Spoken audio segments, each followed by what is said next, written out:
حسبي ربي جل الله ما في قلبي غير الله نور محمد صلى الله لا إله إلا الله. بسم اللہ الرحمن الرحیم. آج ہم کتاب الایمان کی 17ویں حدیث پڑھنے جا رہے ہیں، جس کے راوی حضرت ابو سعید خدری رضی اللہ تعالی عنہ ہیں.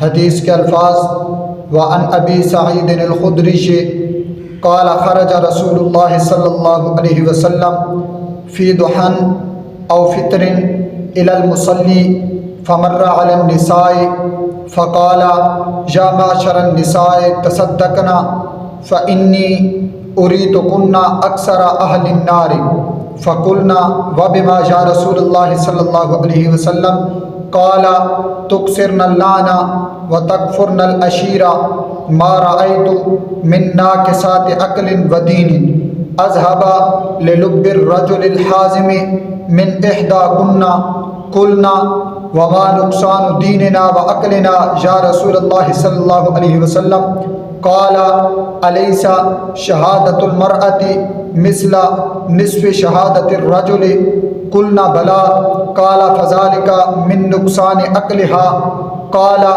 أليس إذا حاضت لم تصل ولم تصم قلنا بلى قال فذلك من نقصان دينها. حضرت ابو سعید خدری رضی اللہ تعالیٰ عنہ فرماتے ہیں کہ حضور علیہ الصلوۃ والسلام عید الفطر یا عید الاضحیٰ کی نماز کے لیے جا رہے تھے.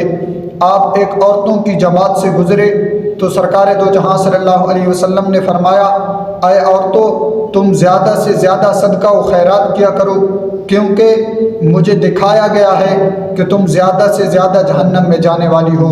عورتوں نے عرض کی: یا رسول اللہ صلی اللہ علیہ وسلم، اس کی وجہ کیا ہے؟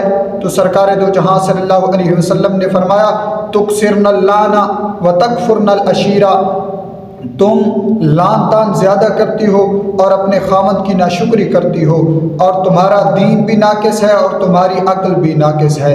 اس پر عورتوں نے عرض کی: یا رسول اللہ صلی اللہ علیہ وسلم، ہمارا عقل اور ہمارا دین کیسے ناقص ہے؟ سرکار دو جہاں صلی اللہ علیہ وسلم نے فرمایا: کیا یہ درست نہیں ہے کہ عورت کی گواہی مرد کی گواہی کے مقابلے میں آدھی ہے؟ انہوں نے عرض کی: جی ہاں یا رسول اللہ، یہ درست ہے. سرکار نے فرمایا: یہ تمہارے عقل کی کمی ہے. پھر سرکار نے فرمایا: کیا ایسا نہیں ہے کہ عورت جب حائضہ ہوتی ہے اس وقت نہ وہ نماز ادا کر سکتی ہے نہ روزہ رکھ سکتی ہے؟ انہوں نے عرض کی: یا رسول اللہ، اسی طرح ہے. سرکار نے فرمایا: یہ تمہارے دین کی کمی ہے. دعا ہے کہ اللہ رب العزت ہمیں عمل کی توفیق عطا فرمائے.